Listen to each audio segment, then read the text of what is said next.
Sudah Terlihat, dokter. dokter. Sudah terlihat, dokter. Oke.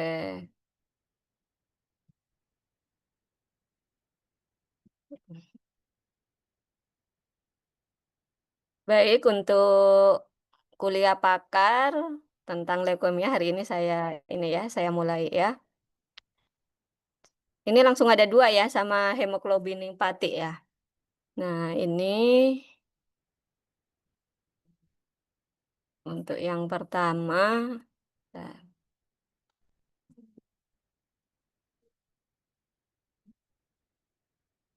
suara saya terdengar jelas ya. Terdengar, Terdengar dokter. Dengar jelas, jelas. dokter. Siap, dokter. Nah, baik, untuk materi yang pertama ini adalah leukemia pada anak. Mm-mm. Nah, untuk leukemia ini, untuk kompetensi dokter umum untuk adik-adik itu di tingkat kemampuannya 2. Artinya apa? Jadi cukup mendiagnosis, bisa tahu gejalanya apa, kemudian bagaimana cara mendiagnosisnya itu kemudian merujuk. Jadi tidak ada kompetensi untuk terapi ya. Karena ini sebenarnya kalau leukemia ini jadi cukup sekedar tahu ya sampai diagnosis ketika ada istilahnya pasien, pasien anak, ini kan leukemia pada anak ya, yang saya ya, itu adik-adik jangan sampai terlewat gitu kan, jangan dianggap misalnya pucat, dianggap anemia biasa gitu, ternyata ini ke arah leukemia. Jadi harus bisa mendiagnosis dan segera merujuknya, karena ini adalah kompetensi spesialis ya, bahkan subspesialis ya, subspesialis hematologi, yaitu untuk tata laksananya. Hmm. Apa sih leukemia itu? Jadi leukemia itu adalah penyakit genetik yang kompleks yang disebabkan karena eh, apa terjadi kesalahan diferensiasi, pertumbuhan, apoptosis dari sel hematopoietik baik di limfoid maupun mieloid ya. Ini adalah gambaran sumsum bone marrow yang normal. Ini adalah pada leukemia dan ini pada aplastik ya. Nah, kemudian untuk leukemia sendiri itu banyak jenisnya atau yang disebut dengan bahasa kerennya itu kanker darah ya. Kanker darah pada anak, yaitu yang paling banyak itu adalah leukemia akut. Leukemia akut itu sekitar 70%-an ya, di atas 70%. Kemudian yang lain kayak leukemia myelofibrosis akut itu 21%, yang kronik CML itu jarang sekali 2-3%, dan jenis yang lain itu hanya 1-2%. Jadi kebanyakan memang pada anak leukemia yang banyak ditemukan itu adalah leukemia akut. Berbeda dengan leukemia pada orang dewasa. Kalau pada orang dewasa itu lebih sering yang kronik ya. CML adalah jenis yang kronik. Kemudian kapan disebut leukemia akut dan kapan disebut kronik? Jadi untuk klasifikasi leukemia akut atau kronik itu berbeda dengan apa namanya? Dengan penyakit-penyakit yang lain. Kalau penyakit lain itu kan misalnya diare akut, diare kronik itu berdasarkan dari lama munculnya gejala. Misalnya diare akut kurang dari 14 hari, kalau kronik di atas 14 hari. Tapi berbeda dengan leukemia. Jadi tidak berdasarkan dari munculnya gejala gitu. Atau TB akut kronik, rinitis akut kronik itu enggak. Pada leukemia itu akut dan kronik itu dibedakan berdasarkan jenis sel yang ditemukan, yaitu pada hapusan darah tepi. Pada yang leukemia akut itu ditemukan dominan sel sel muda ya, yang ada tulisannya blast, yang akhirannya blast, myeloblas, seperti itu. Kemudian kalau pada kronik itu adalah sel tua yang belakangnya sit, yaitu misalnya limfosit gitu kan. Ini adalah sel limfoblas yang biasanya mendominasi sel-sel muda pada leukemia akut dari hasil pemeriksaan darah tepi. Sedangkan pada kronik itu ya lebih banyak ditemukan sel-sel tua atau sit ya, limfosit, mielosit gitu. Ini adalah jenis-jenisnya. Nah, jadi sekali lagi saya tekankan tidak berdasarkan durasi dari gejala sakitnya, tapi berdasarkan sel yang ditemukan ya, jenis sel yang ditemukan untuk membedakan leukemia akut dan kronik. Kemudian ini adalah perbedaan yang lain. Kalau leukemia akut itu atau ALL itu biasanya onsetnya cepat ya, progresif gitu. Biasanya gejalanya minggu ke bulan gitu kan. Misalnya anak jadi sering sakit, kemudian pucat atau ada mimisan gitu atau perutnya membesar. Tapi kalau leukemia kronik itu gejalanya perlahan. Namun itu memang jarang pada anak ya. Jarang ditemukan seperti yang tadi cuma berapa persen itu ya. 1-2%-an aja ya yang kronik. Kemudian leukemia akut ini memang sering pada anak-anak ya dibandingkan pada orang dewasa terutama adalah ALL atau AML. Kemudian untuk yang kronik ini jarang pada anak, lebih sering pada orang dewasa gitu. Seperti pada ini kan ingat nggak istrinya SBY ya, Ibu Ani ya. Ibu Anik itu kan leukemia ya, kronik biasanya pada usia-usia tua gitu baru ketahuan gitu. Jadi dia perlahan, gejalanya itu perlahan, nggak langsung yang parah gitu. Kemudian sel dominannya itulah ada blast imatur, sedangkan pada leukemia kronik itu sel matur abnormal seperti granulosit, limfosit, dan gejalanya tentunya ada anemia, pendarahan, atau infeksi berulang itu pada yang leukemia akut, sedangkan kalau yang leukemia kronik itu lebih ringan. Kadang sering ditemukan secara tidak sengaja, yaitu misalnya pada general check up gitu. Kok tiba-tiba ada ini ya gambaran yang mengarah ke leukemia gitu. Akhirnya dilakukan pemeriksaan lebih lanjut. Jadi memang gejalanya itu lebih ringan kalau yang kronik. Ini contohnya ya sama LL sekitar 75% pada kasus anak, kalau leukemia kronik itu seperti CML. Kemudian bagaimana, apa saja tanda dan gejala leukemia pada anak? Ini tanda dan gejala yang sering ditemukan pada pasien anak ya. Jadi ini adik-adik sesuai dengan kompetensinya tadi wajib mengetahui atau mencurigai ketika datang nanti ada pasien dengan keluhan sebagai berikut. Jadi keluhannya itu nggak harus semuanya ada, nggak. Karena memang leukemia pada anak itu seperti penyakit berwajah 1000 gitu kan.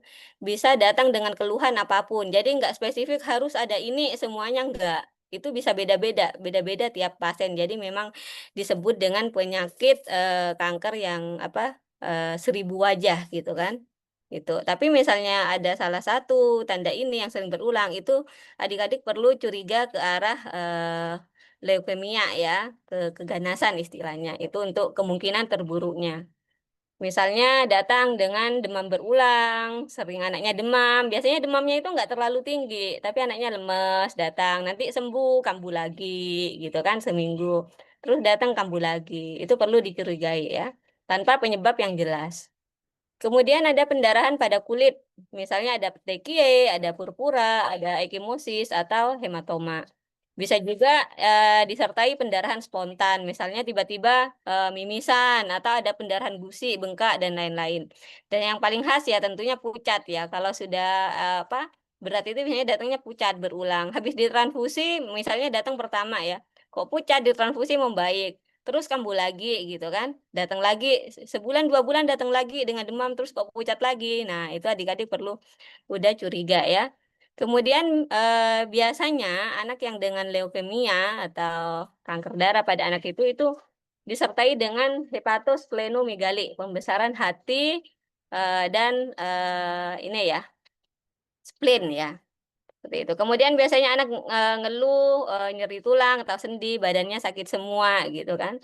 Nggak enak lah. Kemudian ada infeksi berulang, ya bisa batuk pilek berulang, bisa demam berulang, atau diare berulang. Jadi memang nggak terlalu spesifik gitu. Tapi misalnya sudah sering ditemukan gejala ini, itu perlu dicurigai ke arah sana ya setelah menyingkirkan penyakit-penyakit yang lain. Misalnya pucat kayak kemarin kan bisa ADB gitu kan, bisa anemia yang lain, itu memang banyak ya. Tapi kalau pada anemia defisiensi zat besi kan tidak pernah ditemukan hepatosplenomegali ya. dan apa jarang terjadi pendarahan spontan atau lebam atau ada bintik-bintik purpura atau petekia itu jarang. Jadi bisa dikaitkan dengan kuliah yang kemarin ya. Nah, ini dari 33 penelitian dengan 3.084 anak leukemia usia 1 sampai 18 tahun. Itu 64% mengalami hepatomegali dan pembesaran lien juga ya, 61%. Jadi perutnya itu biasanya khas, buncit gini ya.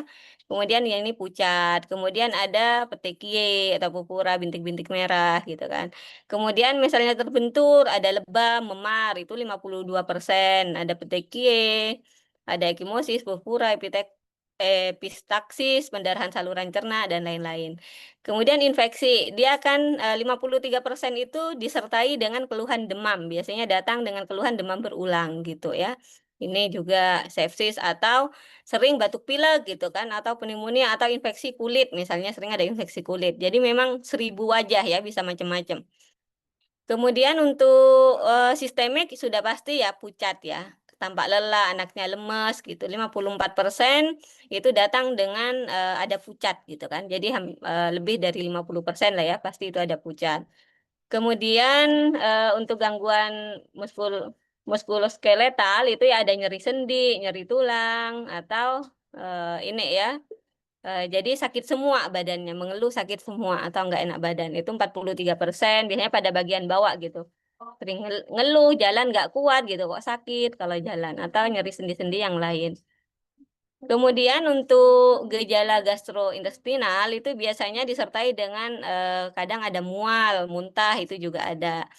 Eh, dan misalnya udah lama keluhannya nggak mau baik terus kambuh lagi berulang itu biasanya sudah disertai dengan penurunan berat badan ya, penurunan berat badan kalau nggak langsung terdeteksi, misalnya masih dikontrolkan, masih curiga yang lain gitu, terus lama-lama kok beratnya jadi turun ya gitu. Kemudian ada gangguan malabsorpsi, diare berulang, atau ada mukositis atau sariawan gitu kan.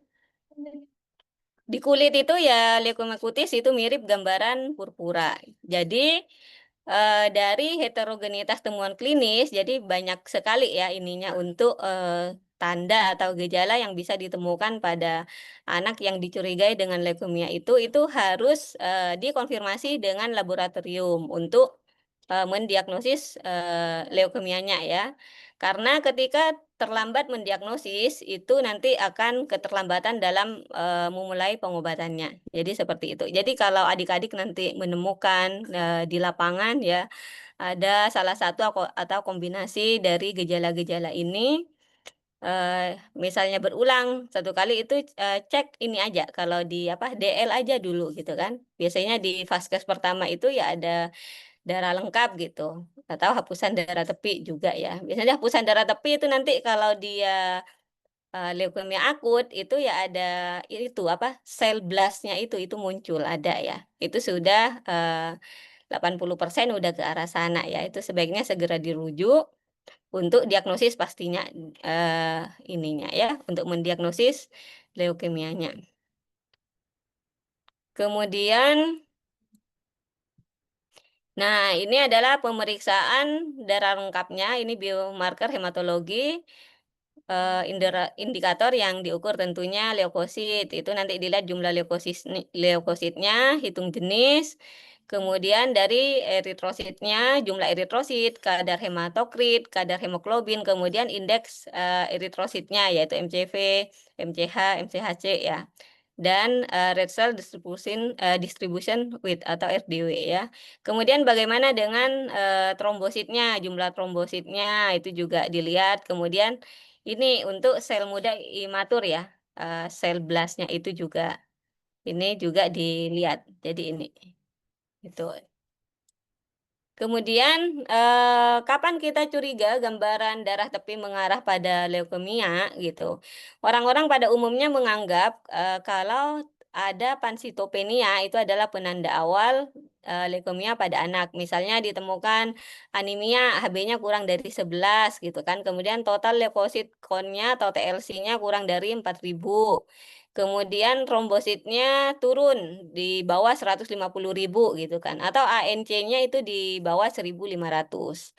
Nah, ini memang pansitopeni ini bisa kita, jika ditemukan pansitopeni pada hasil labnya, salah satu kecurigaannya memang itu ke arah leukemia, leukemia. Tapi apakah pansitopeni itu selalu mencerminkan suatu leukemia atau bisa penyakit yang lain? Nah, ini nanti kita lihat ya.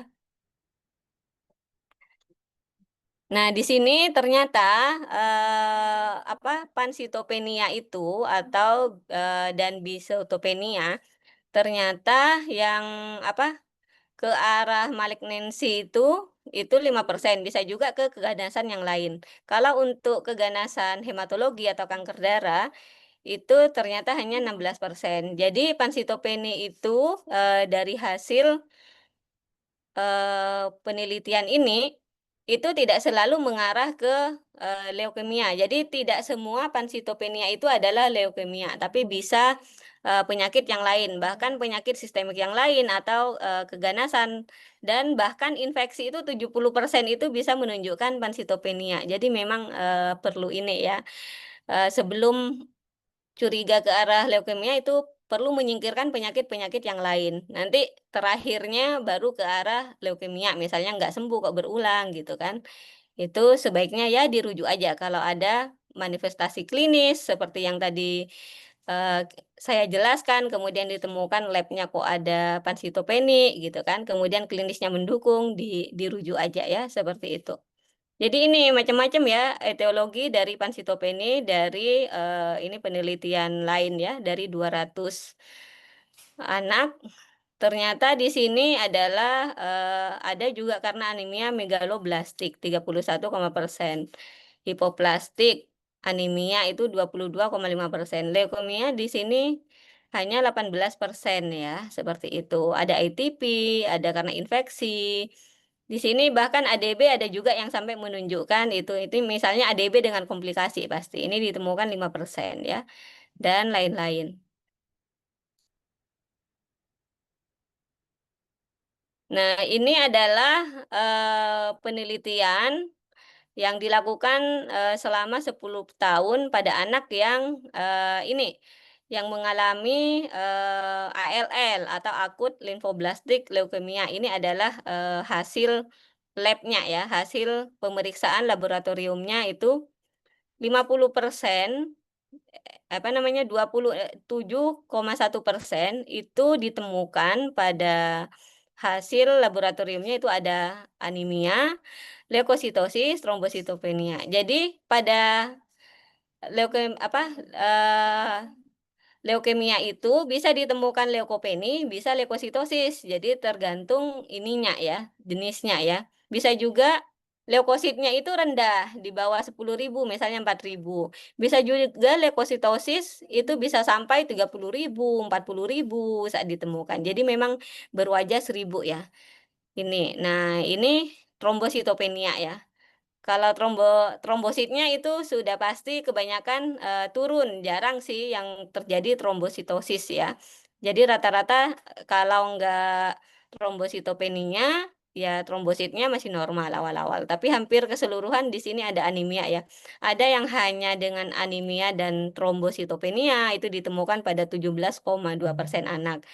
Ada yang ditemukan ada anemia dan leukopenia, kemudian ada yang leukositosis sama trombositopenia, leukositnya naik tapi trombositnya turun. Ada yang seperti itu. Jadi memang ini ya tidak ada lab yang pasti. Misalnya ALL itu labnya pasti gini, itu nggak ada.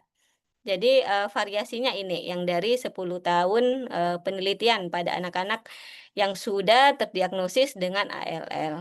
Jadi ini bisa adik-adik baca ya.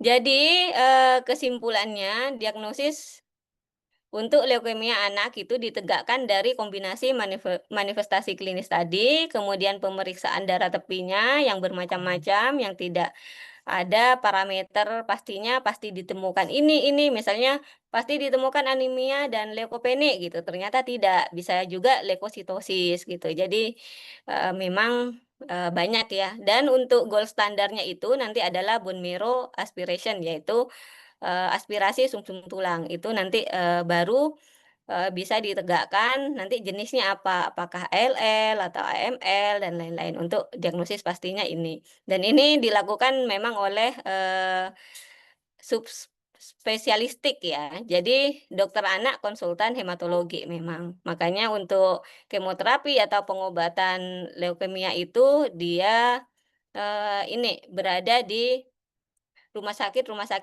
pusat rujukan seperti RSUD Dr. Sutomo gitu kan, kemudian di Jakarta ya, RSUP gitu.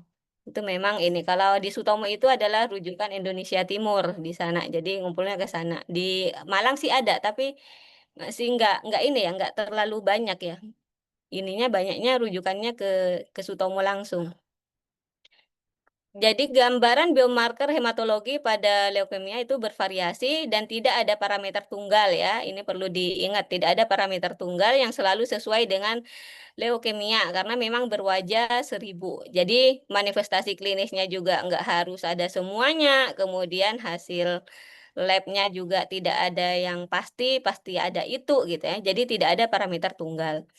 Jumlah leukosit pada leukemia itu bisa turun, normal, meningkat tergantung jenis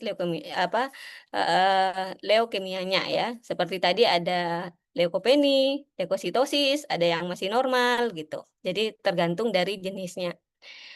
Pansitopenia dapat menjadi langkah awal kecurigaan leukemia walaupun kondisi lain masih mungkin terjadi. Jadi ketika adik-adik menemukan pasien dengan gejala manifestasi yang tadi, kemudian labnya itu menunjukkan pansitopenia, jadi nggak perlu ragu untuk langsung merujuk ya.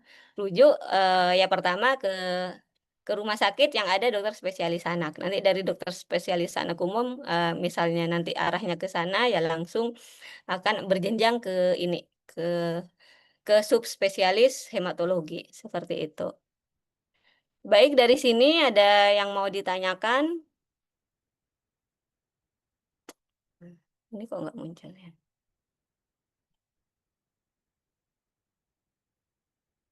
Mm-mm.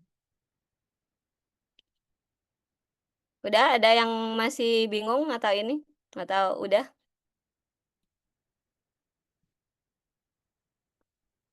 Sudah Kalau jelas, dokter.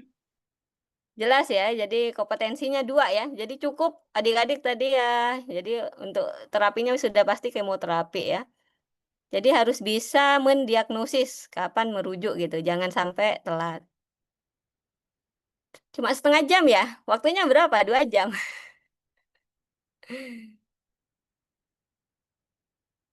Nanti 1 jam selesai ini. Ada ini Putri Noviana kemana ini? Kemana kok menghilang? Hadir, dokter. Hmm? Hadir, dokter. Hadir. Apa sambil tiduran kah? Enggak kok, dokter. Enggak. Hmm. Mana? Nisrina kemana ini? Zevi. Kenapa anunya dimatiin? Ada yang dimatiin, ada ini.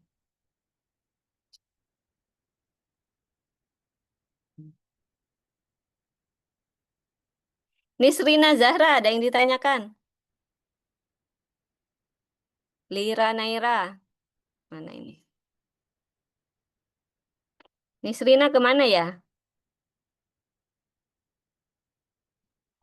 Saya, dokter.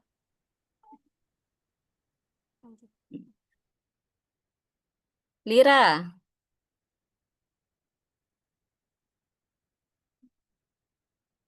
Mana Lira? Ini nih. Suaranya mana Lira? Lira, Halo, saya nanya. Tadi manifestasi klinis pada leukemia apa aja ya? yang sering ditemukan?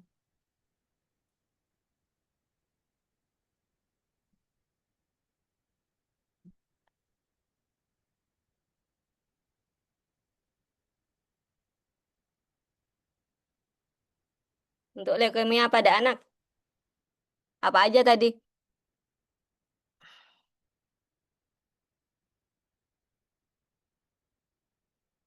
Tadi dengerin saya atau ditinggal kemana?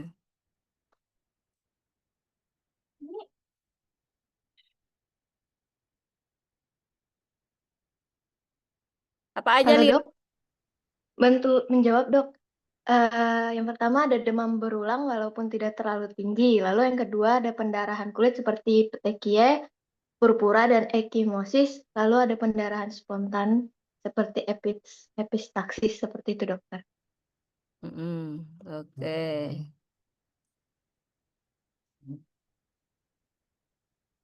Siapa lagi tadi yang menghilang?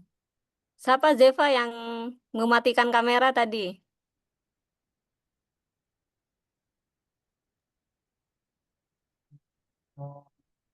Lira, oke.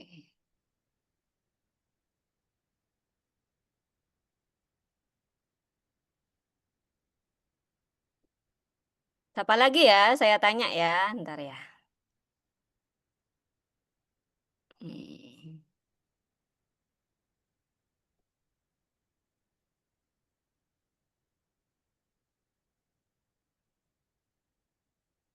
Nisrina Zahra. Saya dokter. Mm-mm. Untuk gambaran lab pada leukemia bisa ditemukan apa aja, Nisrina? Izin menjawab dokter. Suaranya kurang keras. Oh iya. Di pada gambaran yang ditemukan di pemeriksaan darah lengkap itu ada yang pertama jumlah leukosit. Lalu Leukositnya seperti apa? leukositnya terlalu banyak dokter. Apa namanya? Bisa apa? Bisa apa aja leukositnya? Eh,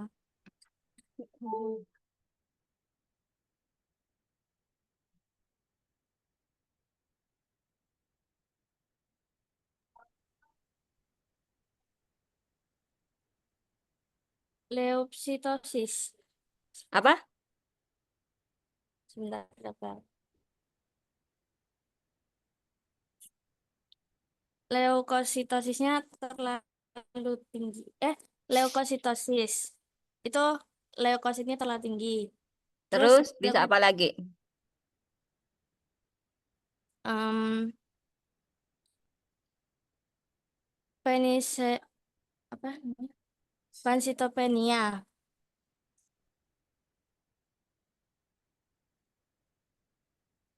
Lalu Pansitopenia itulah kumpulannya. Apa aja pansitopenia itu?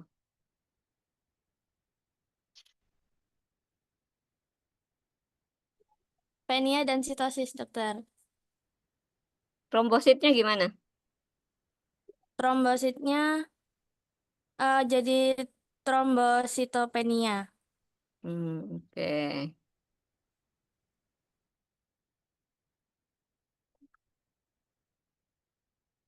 Oke, sudah ya. Hmm. Kemudian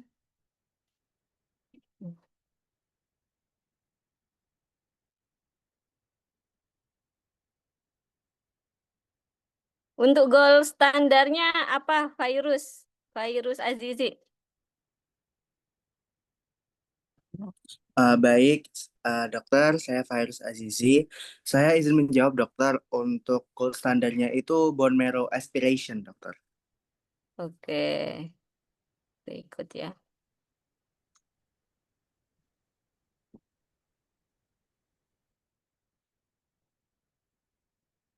Baik, kita lanjutkan ke ini ya, ke topik selanjutnya ya. Ke hemoglobinopati.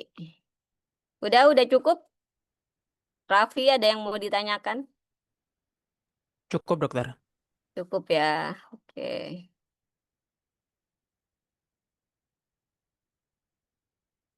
Bentar.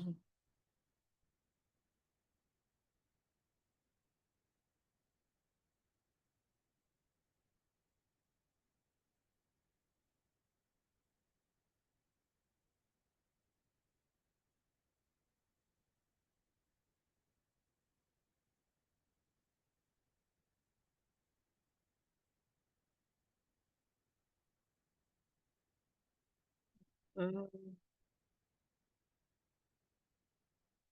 Belum tak ini ya tadi eh di screenshot. Ntar yang itu. Tadi bukti.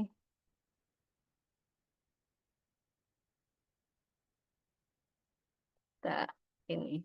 Ini belum saya screenshot ya ntar ya. Buat dimasukin ke itu loh, apa? Absensi itu loh. Harus ada ini. Izin dokter, saya ada screenshotannya dokter. Ada ya? Ada dokter. Yang tadi materi yang pertama ya? Ada dokter. Oke. Makasih ya. Dah. Nanti minta tolong screenshot juga ya yang ini ya. Jadi Siap ini. dokter.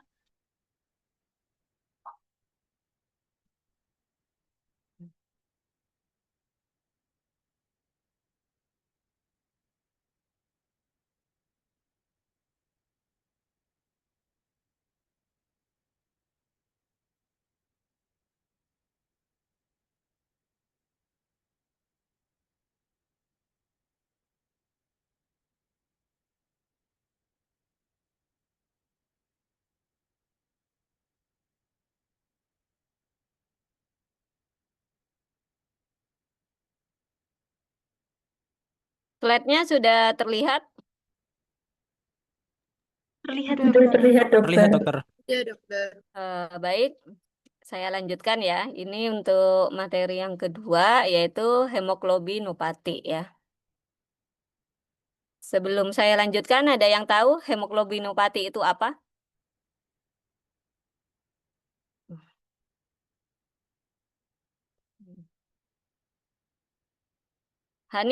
Hanif Ahsan Abdillah. Hemoglobinopati itu apa, Dek?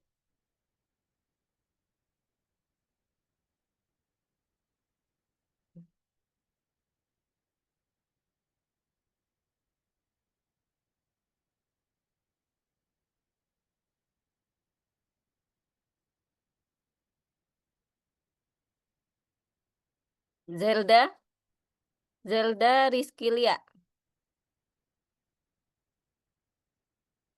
Hanif cari jawabannya ya. Cari. Hadir dokter. Mm-mm. Apa, Dek, hemoglobinopati itu? Setahu saya untuk izin menjawab dokter, untuk hemoglobinopati ini dia adalah suatu penyakit, grup penyakit yang dia ini diturunkan dokter. Jadi inheriter dan dia menyebabkan kelainan pada sel hemoglobin. Oke, baik.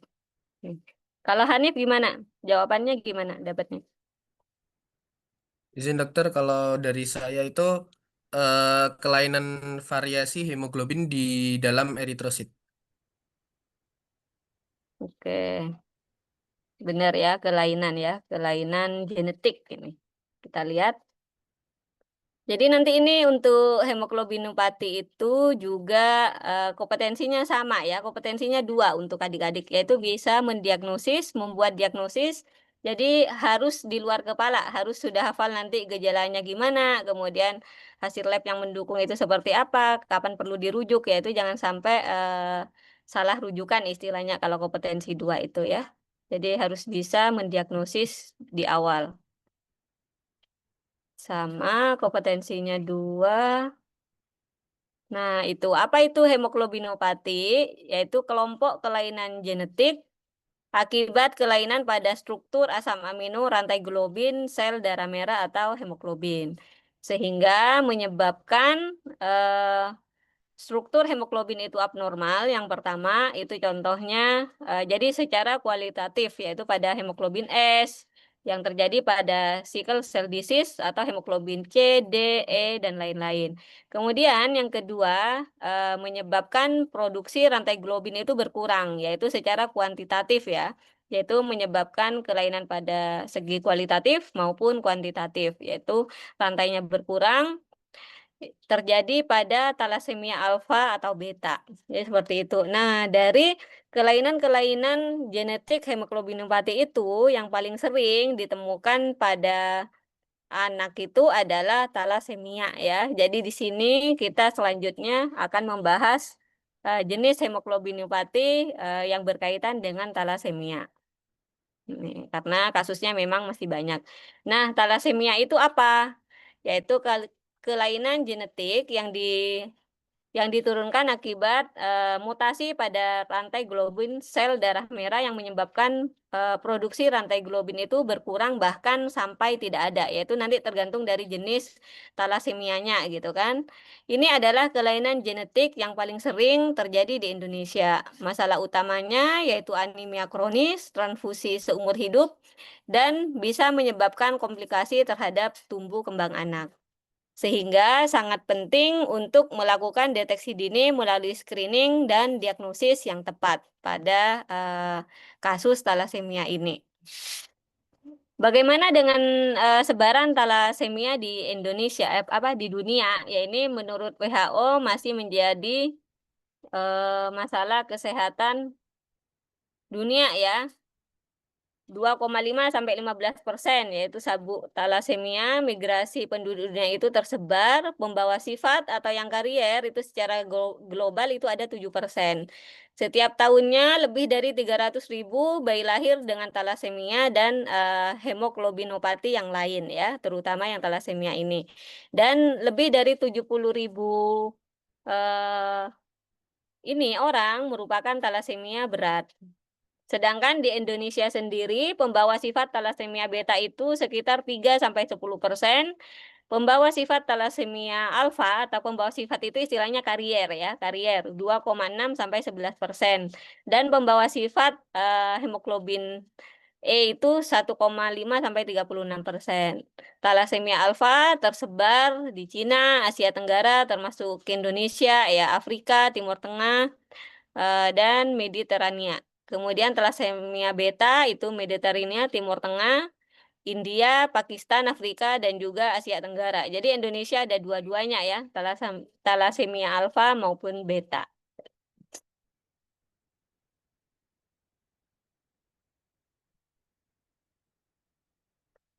Nah, ini masalah talasemia di Indonesia. Merupakan kelainan genetik darah paling banyak. Prevalensi talasemia di Indonesia itu masih tinggi ya. Untuk karier talasemia itu masih 3-10%. Tentunya biaya yang dibutuhkan untuk pengobatan talasemia itu sangat tinggi ya. Seperti itu. Kemudian terapi suportifnya itu baik sehingga angka kesintasan itu meningkat. Angka kesintasan itu kayak angka ini ya, kesembuhan gitu, kayak bertahan hidup istilahnya. Bertahan hidup itu lama gitu. Jadi nggak sama dengan pasien ALL atau leukemia itu kan banyak yang meninggal ya, banyak yang tidak bertahan lama. Tapi kalau talasemia ini bisa untuk kelangsungan hidupnya itu lebih tinggi seperti itu. Di Jawa Barat ini yang paling tinggi, 500-600 bayi talasemia mayor baru itu setiap tahunnya. Diperkirakan 2.500-3.000 bayi lahir per tahunnya dengan talasemia berat atau mayor. Nah, ini pernikahan sesama karier atau pembawa sifat itu meningkatkan kemungkinan lahirnya kasus baru talasemia mayor. Sehingga upaya screening itu sangat penting untuk pencegahan yang paling ini ya, yang paling bisa dilakukan untuk dapat mencegah terjadinya munculnya talasemia mayor yang baru ya, seperti itu. Ini distribusi talasemia mayor di Indonesia. Jadi semakin tahun itu semakin meningkat ya. Ini dari tahun 2024 ini sudah 13.939 pasien ya. Ini talasemia mayor ya. Talasemia mayor itu ya yang menimbulkan gejala dan perlu apa? Dan perlu terapi gitu kan, yang transfusinya seumur hidup. Nah, bagaimana penyebarannya di Indonesia, di mana yang paling banyak? Ini di Jawa Barat, itu adalah penyebaran talasemia mayor yang terbanyak. Yaitu ada 3.180 ya. Kalau Jawa Timur itu 602. Jadi paling tinggi memang Jawa Barat, kedua itu di Jakarta. Di sini ada yang dari Jawa Barat. Saya dokter Siapa? Iraneski, dokter. Sana ini enggak? Ada enggak tetangga atau ini yang pernah ini tahu tentang talasemia? Tidak ada, dokter. Siapa? Tidak ada. Tidak ada ya. Ketemu ya. Jadi Jawa Barat ini nanti kalau lulus kembali ke sana atau kemana? Pengennya dokter Jawa Baratnya mana, Dek? di Kota Depok. Jadi nanti ini ya, Reniski harus bisa ya. Nanti di tempat ini harus bisa melakukan screening setidaknya karena apa namanya penyebaran terbanyak memang di Jawa Barat ya. Cuma satu ini, cuma satu. Ada lagi. Cuma ini Rizky ya. Oke. Kemudian bagaimana sih pola penurunan dari talasemia itu? Jadi talasemia itu diturunkan secara autosomal resesif ya. Nah, ini penting untuk screening pranikah itu ya. Jadi nanti calon-calonnya sebaiknya juga screening. Ada pembawa sifat talasemia atau enggak gitu kan, itu penting. Ayah, misalnya di sini ayah pembawa sifat talasemi. Nah, ini ibunya calonnya pembawa sifat talasemi. Maka itu 25% anaknya sudah pasti apa menjadi talasemia mayor ya. Jadi ini yang menjadi masalah. Nanti ini juga pembawa sifatnya 50% nikah lagi sama pembawa sifat. Jadi kenapa kok talasemi itu semakin tahun penyebarannya semakin banyak ya karena dari pembawa sifat ini nikah gitu kan tanpa screening gitu kan. Ataupun kalaupun di screening, kalau sudah ini cocok istilahnya itu ya tetap nerima nggak mau gitu kan untuk membatalkan pernikahan itu gitu. Itu kebanyakan hasil dari nanti saya tampilkan ya dari hasil-hasil screening pada sampel yang dilakukan. Kemudian ini algoritma screening pada talasemia yaitu dari ini di level 1 adalah MCV-nya. Kalau ditemukan MCV di bawah 80, MCH-nya di bawah 27 atau ini mirip ya. Talasemi itu kan salah satu DD-nya dari apa? Hipokromik peroksitik yang kemarin apa?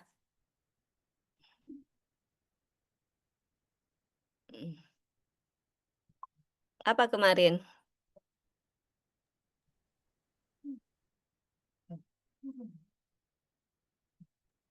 Apa?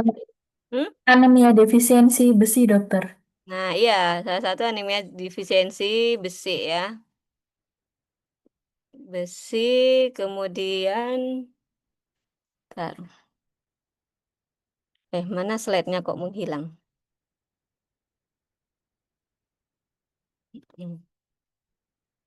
Jadi ketika ditemukan anemia atau hipokromik mikrositik, itu dilihat HB-nya normal atau rendah. Misalnya HB-nya rendah itu kan curiganya pertama ke ADB ya. Itu diberikan suplementasi besi selama 2 minggu. Kemudian setelah dievaluasi HB-nya naik kurang lebih 1 gram per DL. Itu dilanjutkan pemberian besinya sampai 3 bulan atau 12 minggu. Kemudian dicek ferritinnya itu normal ya, misalnya normal, kemudian HB-nya jadi normal, berarti di stop, berarti itu ke ADB. Tapi misalnya HB-nya tetap rendah, setelah diberikan suplementasi besi selama 2 minggu nggak ada kenaikan atau 1 bulan ya, itu maka dilanjutkan dengan pemeriksaan HB typing atau HB elektroforesis. Nanti dari HB elektroforesisnya itu akan bisa diketahui ada apa ke arah talasemia atau bukan ya, seperti itu. Nah, ini setelah keputusan pasca screening, ini kemungkinan pilihan yang diambil karier thalassemia yang pembawa sifat itu. Ini sebelum menikah ya. Tidak menikah itu misalnya screening ya, ada pasangan sebelum menikah. Mereka itu tetap meskipun sudah melakukan screening dan salah satunya itu ada yang pembawa sifat atau dua-duanya pembawa sifat atau karier, mereka itu tetap memilih pasangan ya tetap gitu, tetap melanjutkan, yaitu tidak menghindari pernikahan pasangan yang karier itu sangat jarang ya. Apalagi tidak jadi menikah itu jarang dipilih ya. Mungkin ya sudah kadung cocok gitu kan. Nah, ini yang menyebabkan salah satu talasemia itu penyebarannya masih banyak karena ya dari sini satu. Misalnya ketika sudah menikah, ini lebih sering terjadi udah nikah kemudian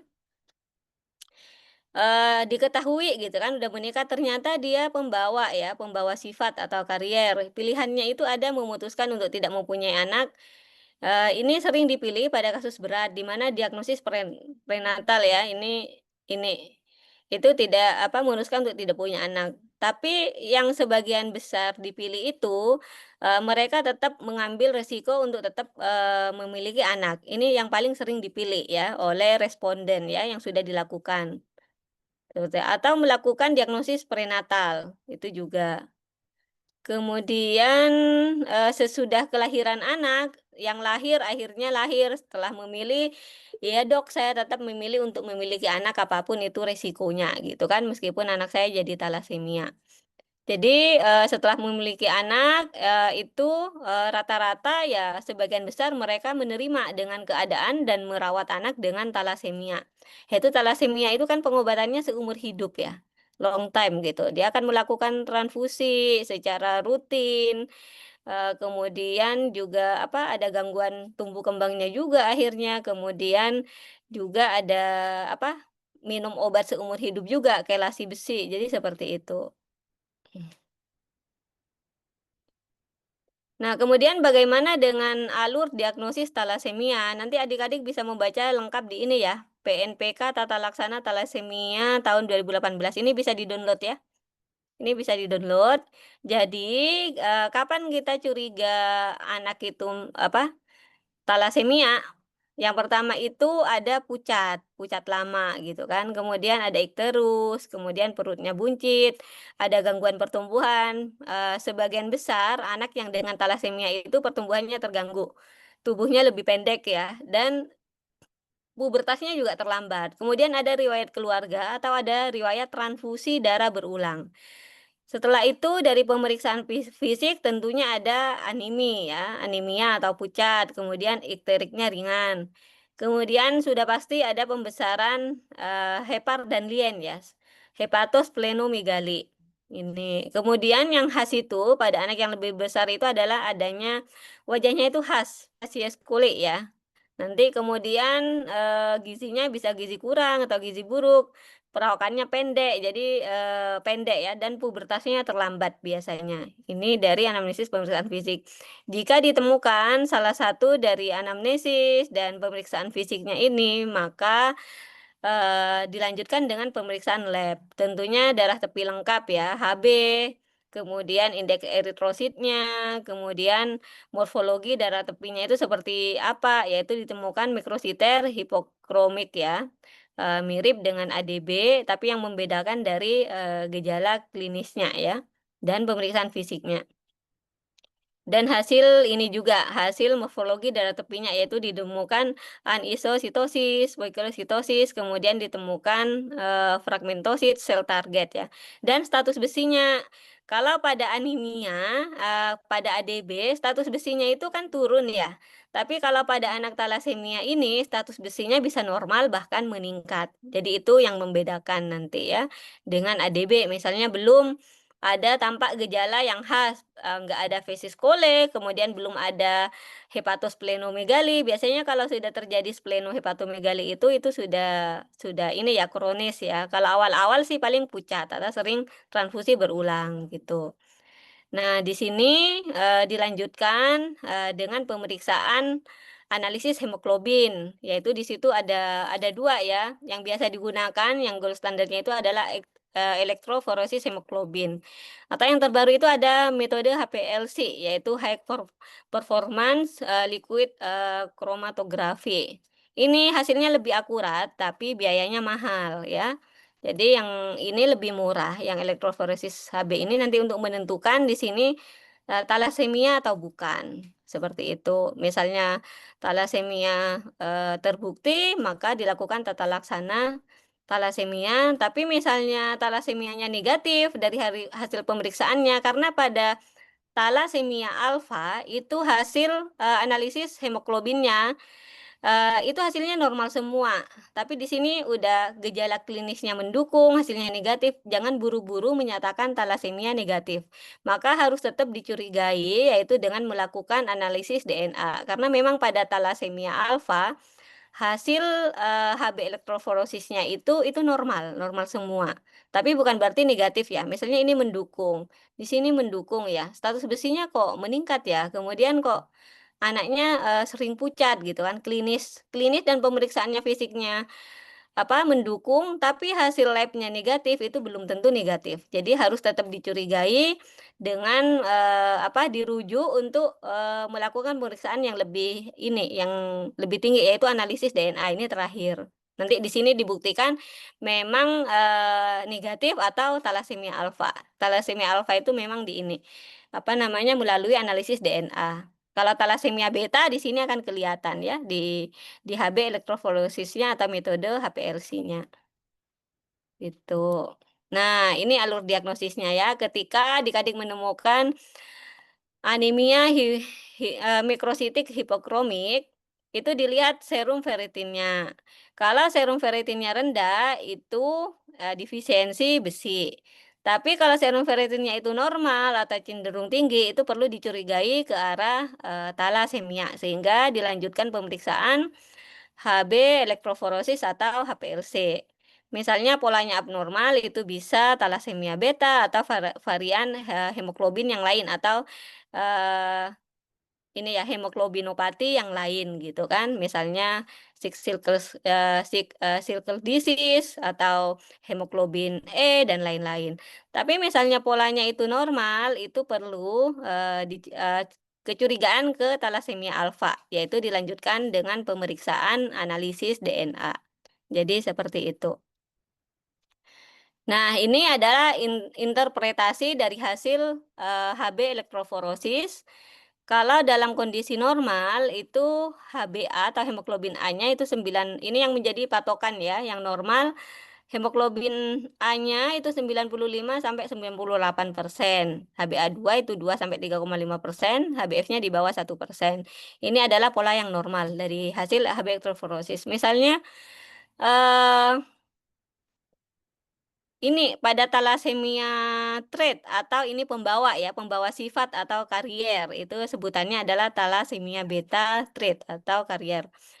Itu HbA2-nya itu sudah di atas 3,5 dan HbA-nya itu menurun dan HbF-nya meningkat. Itu adalah talasemia beta yang trait atau karier atau pembawa sifat tadi.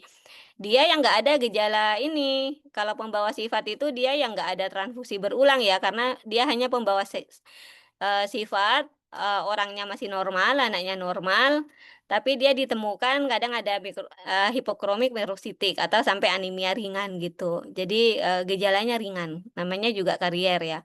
Nah, yang disebut sakit talasemia itu ya ini talasemia beta mayor ini yang banyak ditemukan gitu, yang sampai muncul fasies koli, kemudian hepatosplenomegali dan lain-lain. Nah, hasilnya itu HbA-nya itu turun drastis. Itu bahkan sampai 0 ya, 0 sampai 10. HbA2-nya itu normal, meningkat sedikit, dan ininya dominan ya, HbF-nya itu dominan 90 sampai 98% ya. HbF dominan, HbA sangat rendah atau tidak ada. Itu adalah ini sudah khas, sudah pasti talasemia mayor ya, talasemia beta mayor ini ya. Ini yang banyak, yang tadi sebaran-sebaran yang saya jelaskan tadi di Indonesia, yang Jawa terbanyak itu ya ini talasemia beta mayor ini, seperti itu. Kemudian kalau talasemia alfa, nah ini hasil HB elektroforosisnya itu normal semua ya, perlu analisis DNA. Kemudian eh, jenis hemoglobinopati yang lain seperti sickle cell disease itu HbA-nya 0, kemudian HbA2-nya normal ini ya. HbA-nya tidak ada gitu. Dia HbS dominan, HbS-nya dominan yaitu 70 sampai 90%. Jadi seperti ini. Jadi misalnya nanti ada setidaknya ya tahu lah ya, nice to know aja misalnya ada pasien kembali habis ngecek misalnya cek Hb elektroforesis dari dokter anak gitu. Kemudian dia minta rujukan ke puskesmas ulang. Dok, minta tolong dibacakan hasilnya bagaimana ya. Kemarin saya disuruh cek hasil lab ini gitu sama dokter anaknya, tapi saya belum belum ketemu sama dokter anaknya, rencana ke sana.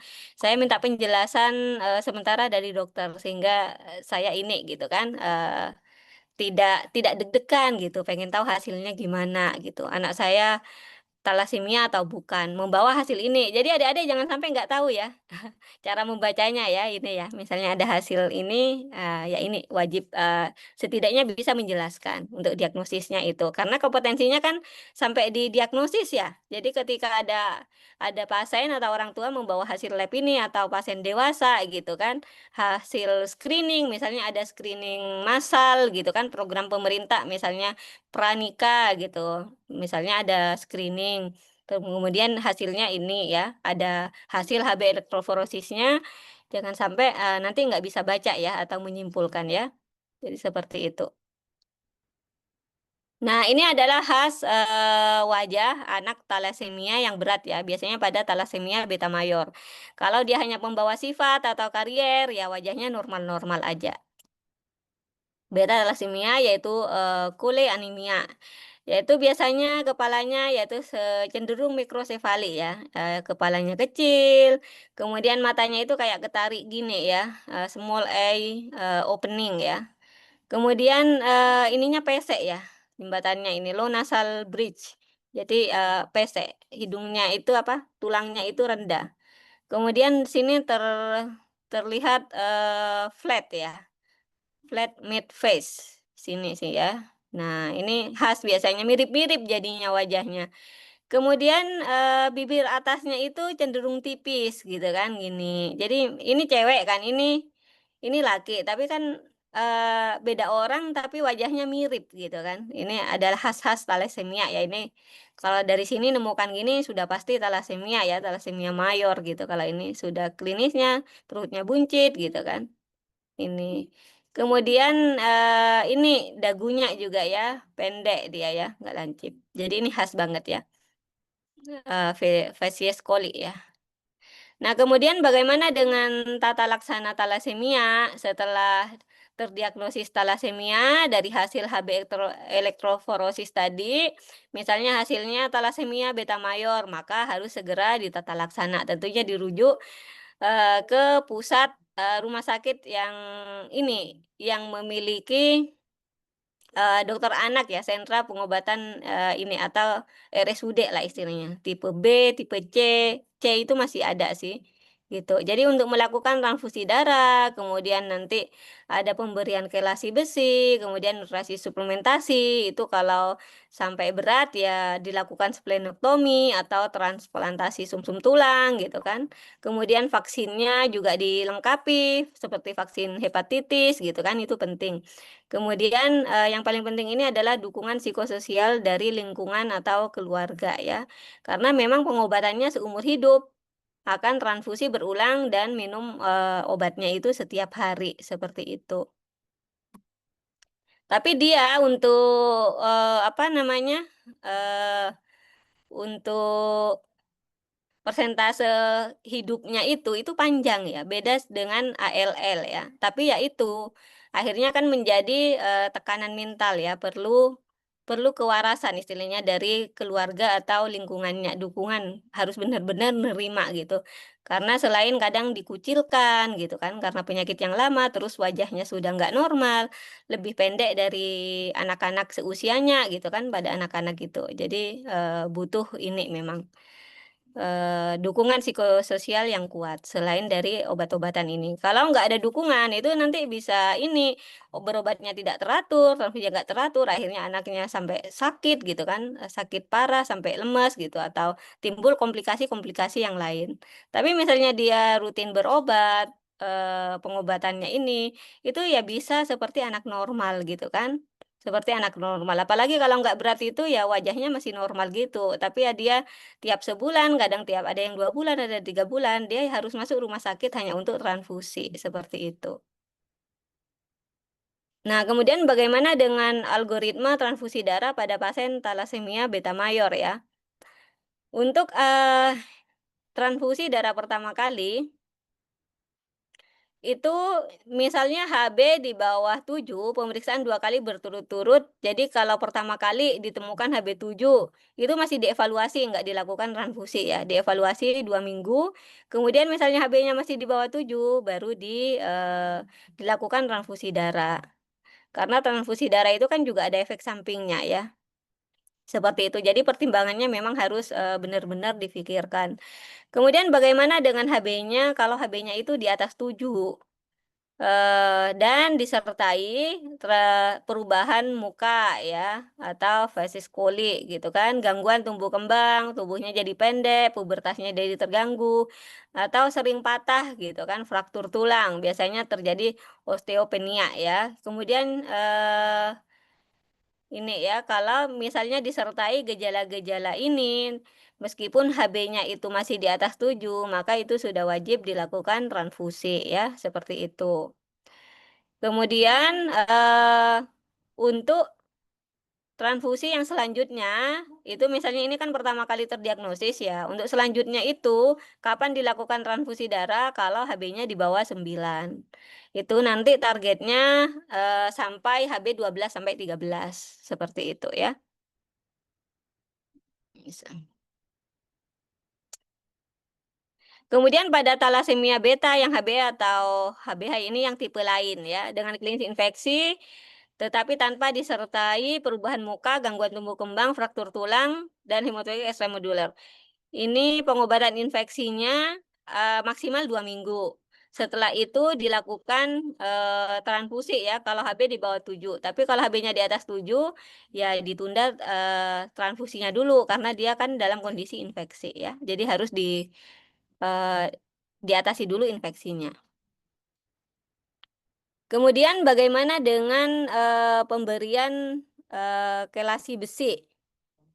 Kelasi besi yaitu dimulai kalau ferritinnya itu sudah di atas 1000. Itu biasanya kalau transfusi awal itu kan belum diberikan ini ya, kelasi besi ya. Nanti itu akan dilakukan lab secara berkala untuk mengecek ferritinnya. Biasanya setiap 3 gitu, 3 sampai 6 bulan gitu kan, 6 bulan sekali dicek ferritin. Kalau sudah di atas 1000 itu maka wajib diberikan kelasi besi. Tapi misalnya pemeriksaan ferritinnya tidak ada di tempat adik-adik nanti, itu dapat digantikan dengan pemeriksaan saturasi transferin di atas 55%. Atau misalnya tidak juga mungkin dilakukan, nggak ada lab gitu, maka digunakan patokan estimasi, misalnya anak ini sudah mendapatkan transfusi 3-5 liter, atau 10-20 kali transfusi dari PRC ya. Sudah dilakukan 10-20 kali, maka itu sudah wajib diberikan kelasi besi. Ini adalah jenis kelasi besinya ya. Ini next to no aja untuk dosis-dosisnya. Kemudian bagaimana dampaknya terhadap tumbuh kembang anak? Nah, ini yang paling berdampak. Pertama, itu sangat berdampak terhadap pertumbuhan fisik anak. Sudah pasti terjadi gagal tumbuh ya. Tubuhnya pendek, kemudian terjadi osteopenia atau sering fraktur gitu kan, sering patah anaknya atau deformitas tulang wajah yaitu facies coli itu ya yang tadi ya dan lain-lain. Kemudian perkembangan pubertas dan endokrin, pubertasnya terlambat. Kemudian bisa juga gangguan tiroid dan lain-lain, diabetes, pokoknya macam-macam ya. Kemudian sudah pasti kognitif dan psikososialnya ya, konsentrasi belajar menurun, IQ-nya lebih rendah dibandingkan dengan anak-anak normal. Kemudian yang paling berbahaya itu adalah stigma sosial ya, itu ya, yang kadang bikin keluarganya nggak pede atau nggak percaya diri atau down gitu kan, karena stigma sosial atau dari masyarakat atau dikucilkan seperti itu. Kemudian kualitas hidup jangka panjangnya yaitu sudah pasti akan ketergantungan transfusi darah dan kelasi besi. Jadi pengobatannya itu seumur hidup untuk pasien-pasien atau anak-anak yang dengan talasemia beta mayor ya.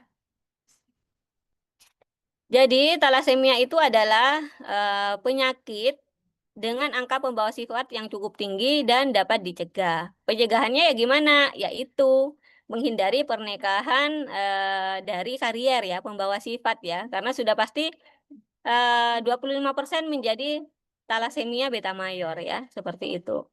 Lahirnya talasemia mayor baru dapat dicegah melalui penghindaran pernikahan antar sesama pembawa sifat ya. Screening talasemia adalah langkah pencegahan terbaik, diagnosis yang tepat penting untuk tata laksana dan konseling keluarga. Talasemia memiliki dampak jangka panjang terhadap tumbuh kembang anak. Baik, sekian kuliah dari saya. Terima kasih. Jika ada pertanyaan, silahkan Dik-adik.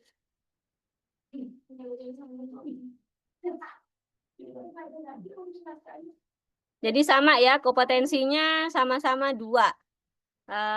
Antara leukemia dengan talasemia atau hemoglobinopati ya. Cuma yang paling tersering itu memang talasemia ya. Itu jenis hemoglobinopati yang paling tersering.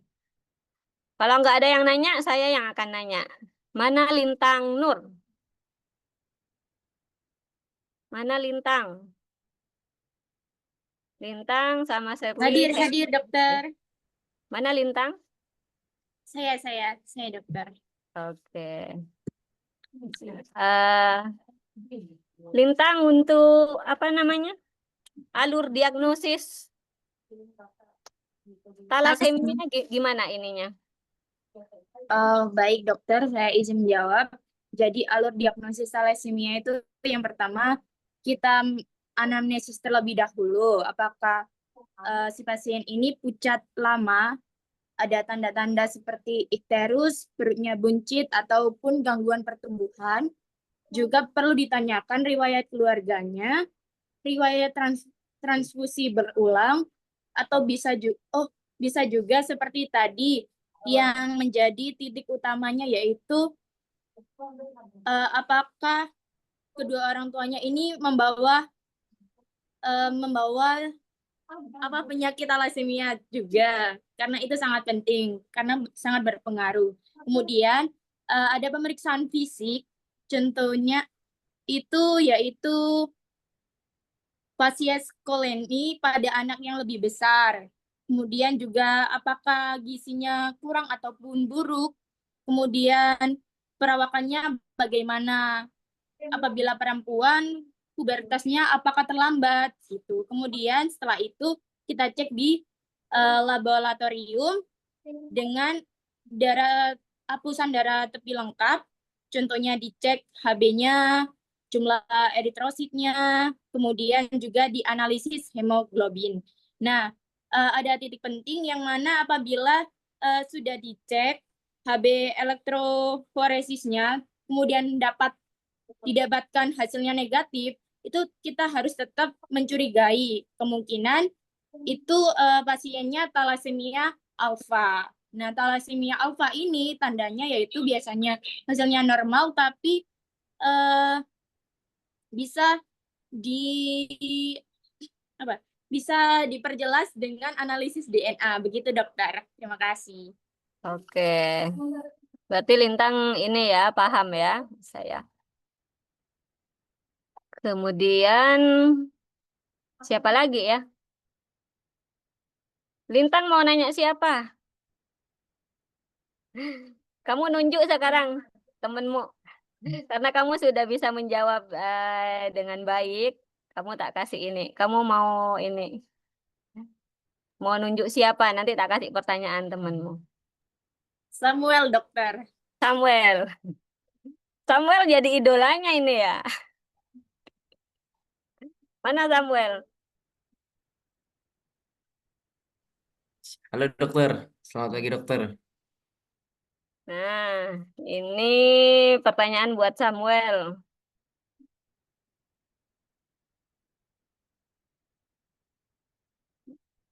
Pemeriksaan lab apa yang pertama dilakukan? Langkahnya ketika ada ini pada proses screening, misalnya ada ini ada pasien datang ke tempat praktek rumah sakit Samuel di sana nanti, dok saya mau melakukan screening talasemia, saya mau nikah gitu kan. Gimana Samuel ininya pemeriksaannya? Dia adalah ini pengen screening gitu. Untuk screening talasemia. Jadi pemeriksaan labnya dok ya. Mm-mm. Kalau Mungkin screening apa aja? pemeriksaan labnya pertama kita bisa melakukan pemeriksaan darah tepi dok untuk mengetahui MCV dari MCH-nya. Mm-mm. Terus ini saya ngomong yang saya tahu-tahu aja ya dok ya. Ya harus yang benar, bukan yang tahu-tahu. Oke, Nggak boleh yang tahu-tahu itu. terus habis itu mungkin pemeriksaan genetik dok. Satu-satu Untuk dulu. Yang tadi pemeriksaan darah tepi, MCV, MCH-nya apa? Yang diharapkan kalau dia ada kecurigaan talasemia, hasilnya bagaimana? kalau misalkan diharapkan semua orang pasti berharap normal dok. Cuman kalau misalkan untuk menjadikan hasil talasemia hasilnya rendah dok. Jadi nanti Kayak untuk gimana? pemeriksaan darah Apa? tepi Apa hasilnya mikrositik interpretasinya? hipokrom dok. Nah, terus misalnya ditemukan hipokrom mikrositik. Terus langkah selanjutnya apa? Langkah selanjutnya apa ya dok ya?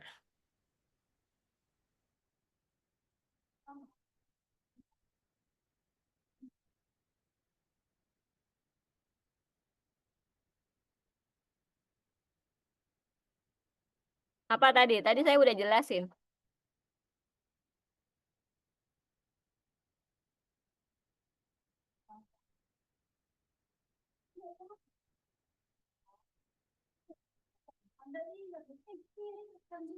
Tadi Lintang udah nyebut juga loh, kamu nggak dengerin lagi.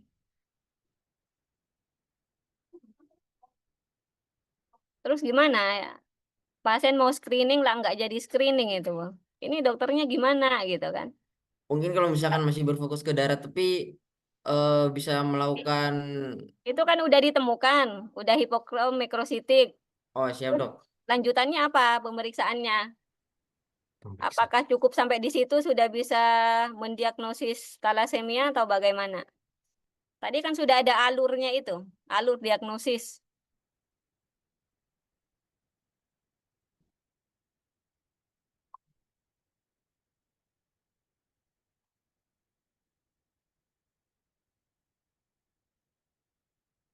Bisa nanya temenmu, tak tunggu. Gak boleh salah jawabannya. Karena barusan sudah saya ini. Mungkin pemeriksaan kayak semacam HB sih dok atau enggak kayak Nanya ferritin. dulu yang benar jawabnya, nggak boleh mungkin-mungkin itu. Ini ilmu pasti ya, bukan ilmu nggak Oh, pasti ya. dokter. Nggak ada jawaban mungkin karena sudah jelas tadi alurnya. Iya begitu dokter. Melakukan pemeriksaan AB dokter. Atau enggak bisa dilakukan pemeriksaan ferritin dokter buat nanti tata laksana dari kelasi besinya dok. Kamu baca dulu atau tanya Lintang baru ngomong. Jadi jangan kalau belum bisa jangan asal ngomong. Tanya terserah mau nanya Lintang atau temennya yang lain. Tadi sudah jelas itu. Lintang itu benar loh jawabannya tadi. Kamu tanya tak kasih waktu 5 menit baru ngomong. Jadi nggak ada mungkin, ada mungkin. Jadi ini, lanjut ini gitu. Kayak Lintang tadi loh jawabnya.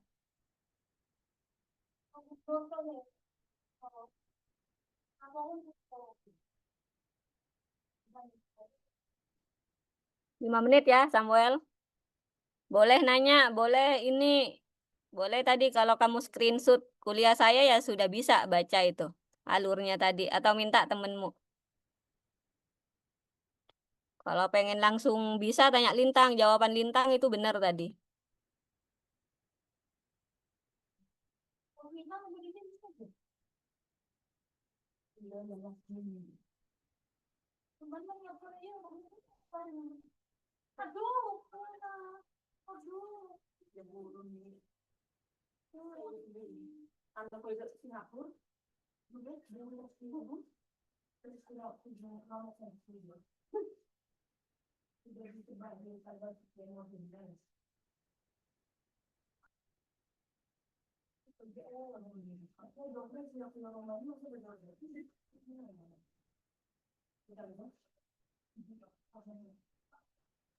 Baik dok, tadi kan setelah melakukan pemeriksaan darah tepi kan udah ditemukan dok, hasilnya kan anemia mikrositik hipokrom dok.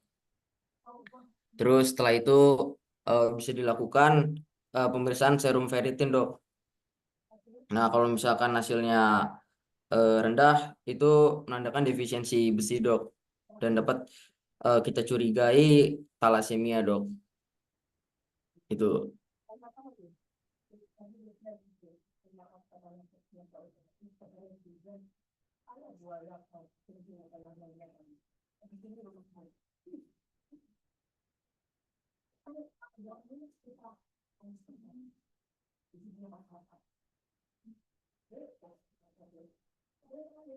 Terus bener dah serum ferritin rendah itu talasemia nggak kebalik?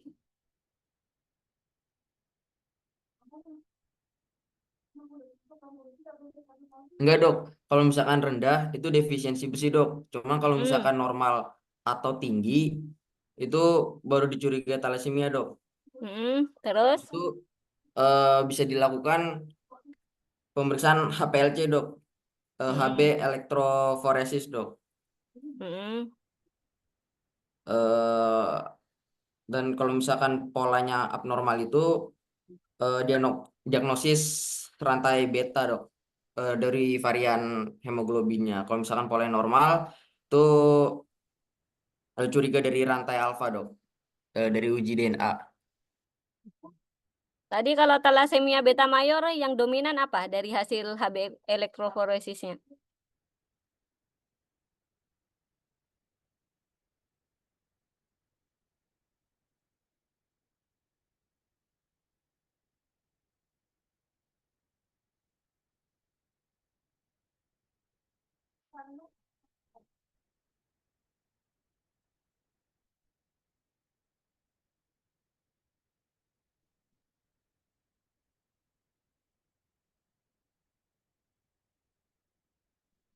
HBF dominan ya, dan HbA-nya sangat rendah atau bahkan tidak ada. Oke.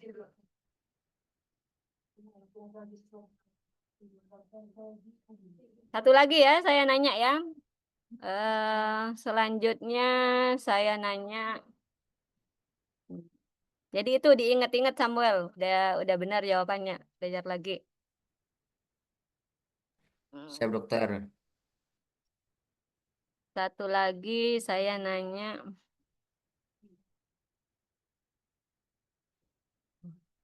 Atau yang mau ada sukarela, yang mau saya tanya. Siapa yang udah pede? Oh, saya pasti bisa jawab gitu kan? Siapa? Nanti ada nilai ininya, ada nilai tambahnya nanti. Bisa menolong saat di ujiannya kurang baik, nanti nilai ini bisa bisa menolong. Jadi ada nilainya. Saya dokter. Agiza ya. Oke. Bisa nolong. Oke, pertanyaannya gini. Tadi kan udah ini nih, udah di screening sama Dokter Samuel. Hasilnya ternyata apa namanya? Talasemia beta mayor ya, hasil HB elektroforesisnya ternyata HB-nya 6 gitu. Ini saya perlu transfusi atau gimana, Dok? Gimana penjelasannya, langkah-langkahnya yang sebelum dirujuk? Ini pasiennya minta penjelasan gitu. Wajibkah saya transfusi, Dok? Kapan saya minum obat gitu? Itu bagaimana penjelasannya, Giza? Izin menjawab dokter. Jadi untuk mekanisme apakah harus melakukan transfusi atau tidak, itu yang pertama dilakukan pemeriksaan HB apabila HB-nya itu dikurang dari 7 gram per desiliter. Ini HB-nya udah 6. Ya, nggih, selama 2 kali. Jadi semisal dalam 2 kali pemeriksaan itu masih tetap, Jaraknya itu berapa? 2 minggu dokter, dalam jarak waktu 2 minggu. Dalam 2 kali pemeriksaan itu. Kalau misalnya masih tetap di bawah 7. Jadi misalnya pemeriksaan pertama itu 6, tapi pemeriksaan kedua itu sudah meningkat 1,5 gram, itu berarti di atas dari 7. Nah, itu bisa dengan terapi yang lainnya, tapi apabila ada keadaan yang memperburuk, bisa dilakukan transfusi darah. Nah, semisal tidak ada pembaikan setelah pada pemeriksaan yang kedua, dan itu pun disertai dengan adanya perubahan muka, adanya gangguan tumbuh kembang pada anak, adanya osteopenia, dan juga kecurigaan masa hemapoitiknya itu eh, tidak berlangsung dengan optimal, itu bisa dilakukan transfusi darah. Nah, transfusi darah ini apabila HB-nya itu kurang dari 9 gram per desiliter, terutama pada anak, itu harus dilakukan transfusi darah sampai HB-nya itu meningkat ke 12 sampai 13 gram per desiliter. Lalu kalau misalnya setelah dilakukan pemeriksaan screening dan lain sebagainya, bahkan sampai ke tahap analisis DNA ataupun misalnya beta thalassemia yang mayor, itu eh, dengan infeksi, tetapi tanpa disertai adanya perubahan muka, gangguan tumbuh kembang, osteopenia maupun fraktur tulang. Nah, maka ini tapi apabila memiliki infeksi, jadi dokter, itu diberikan obat infeksi. Apabila kurang dari 7, dilakukan transfusi darah. Di atas dari 7, itu menunda transfusi dan diberikan obat-obatan, serta dilakukan observasi selama 2 minggu kemudian untuk mengetahui apakah akan ada perubahan HB atau tidak. Terus intinya sampai ini pasiennya nanya, dok, katanya kalau pasien dengan talasemia itu anak saya harus minum obat juga gitu. Itu kapan dok diberikan ya anak saya mulai minum obat tersebut? Kan ini sudah nanti transfusi, itu kapan mulai minum obat kelasi besi gitu. Saya baca-baca katanya talasemia itu sekarang kan pasien-pasien pada ini ya melek ini ya bisa searching ya, bisa tanya ChatGPT, bisa itu. Saya baca kemarin di ChatGPT itu katanya ada terapi kelasi besi. Itu maksudnya gimana ya, Dok? Saya kurang paham. Kapan anak saya mulai minum gitu. Iya, dokter.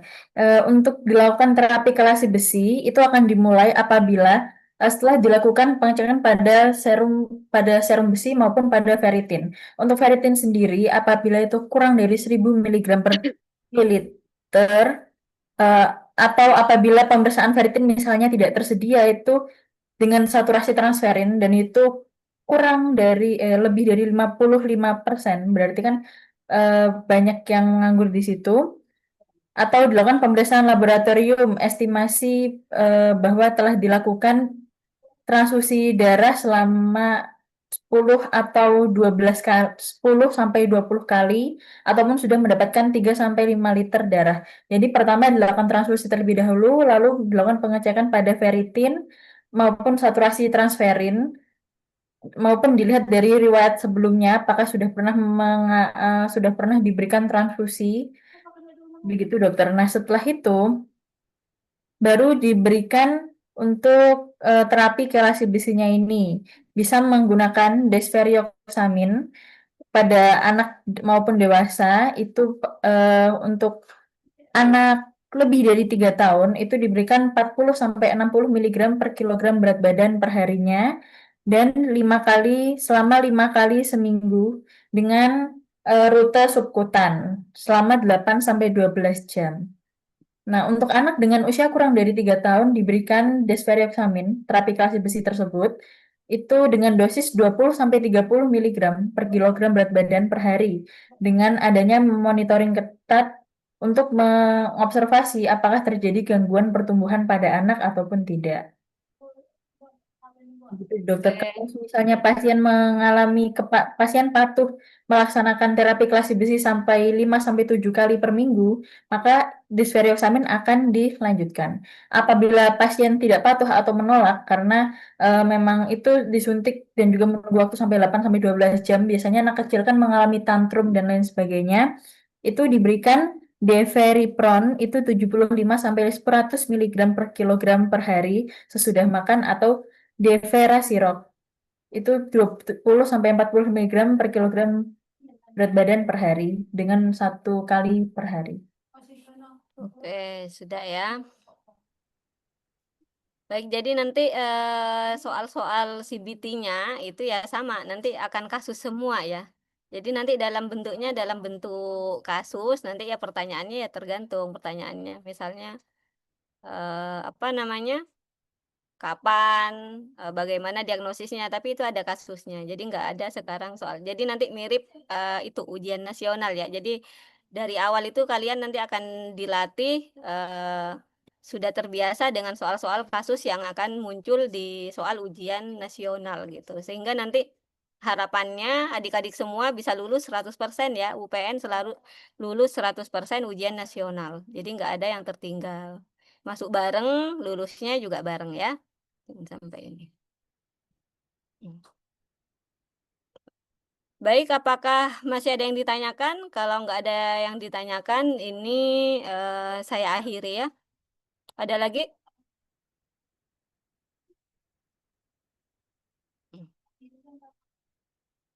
Zeva udah di ini ya? Udah di screenshot ya? Sudah, dokter. Sudah ya, untuk aksepsi. Oke. Kalau nggak ada yang ditanyakan, saya akhiri. Wassalamualaikum warahmatullahi wabarakatuh. Waalaikumsalam. Warahmatullahi wabarakatuh. Terima kasih dokter. Terima kasih dokter. Terima kasih, dokter. Terima kasih, dokter. Selamat belajar ya.